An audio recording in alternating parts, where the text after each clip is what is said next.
Studio 52 is going to continue and enhance the services that we already provide at Abbey Road, plus also provide a facility and a space to do the online mixing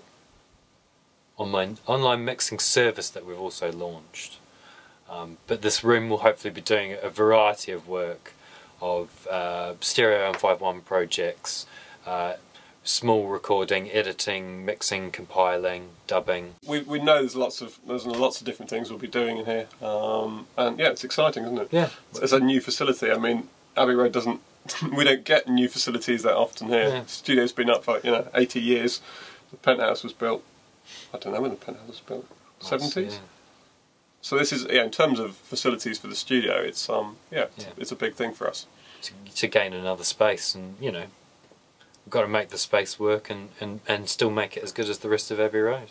I think this room's going to be used for all kinds of different stuff. Really, it's going to be fed from all the work we do already. It's just augmenting the other facilities. So we're going to be doing smaller film projects. We're set up for surround mixing, obviously with the B&Ws. We're going to be doing the online mixing in here. And also be used as a pre-production room for some of the bigger projects, feeding into that. So yeah, it's another branch off the big tree. Whatever you can do in the building needs to be done in here. So yeah, hopefully sort of editing, compiling, post-production, dubbing, film dubbing, maybe some recording, editing. Well, we've done editing and mixing, I suppose, and certainly online mixing anyway. I think at the moment we don't know what kind of demand, what volume of work we're going to get through this. So it's going to be interesting as it launches and we kind of see, what sort of work we get. It's not a huge room, this, so we looked at a number of the options that are out there for a desk of this size. And in terms of the physical footprint, we get, you get an awful lot of processing, and it's flexible. I think just to have 24 channels with EQ, dynamics, aux, sends, all that means an awful lot. There are a lot of desks of this size where you don't get you get a few things which you can select and put into a certain channel path, but that's not as appealing to me. In my mind, it's kind of several discs in one, isn't it? It's got the fuzz of the G, you could say, the sharpness of the J, but yet digital as well. So it is multifaceted. You can smash it, you can have it clean and pure. And then it can just be, a digital workstation. It's all of those in sort of one. It's not just one thing. It's important to have those sort of separate elements.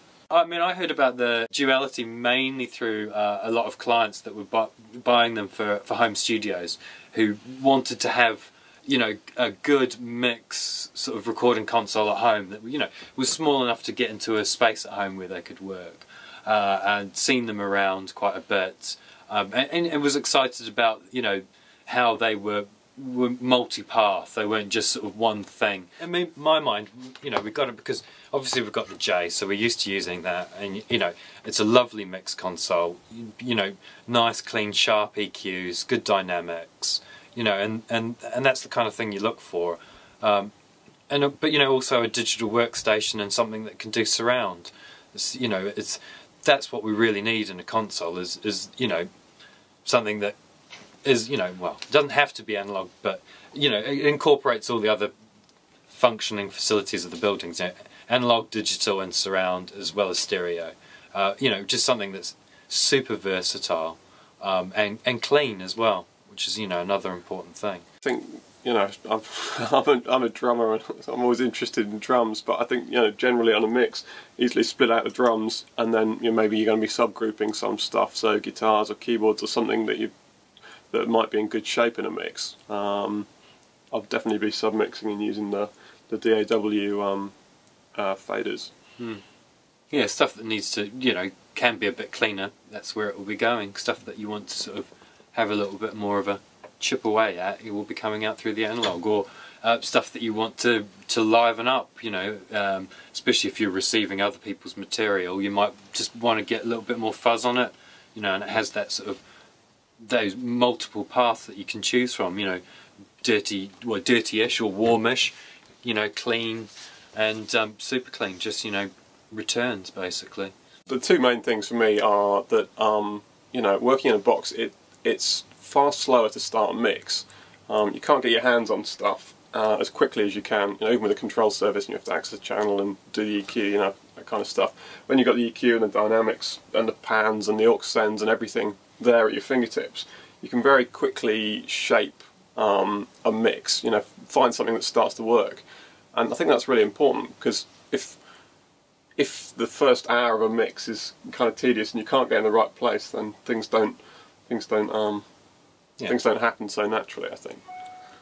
Just want to liven stuff up a little bit as well. I mean, you can't ram digits as hard as you can analog sometimes as well. Exactly, yeah. So, you know, kind of parallel compression and all that stuff I find almost impossible to do in the box. You know, with the kind of delay of conversion delay of stuff, it never sounds the same as using an analog console. So that's the first thing, I think, is the workflow. The workflow is just much easier with the console. And then, yeah, the other thing is the sonic thing, that, you know, analog EQ and compression still sounds better to my ears than in plugins and that kind of stuff. It's going to be an exciting time to see what we utilise this room for, and how it's utilised, and how it progresses and develops, and, you know, and how online mixing works as well. Whether or not that it makes people aware that, you know, we're there and bookable, and in some respects make it a little bit more achievable for some people. Share the magic.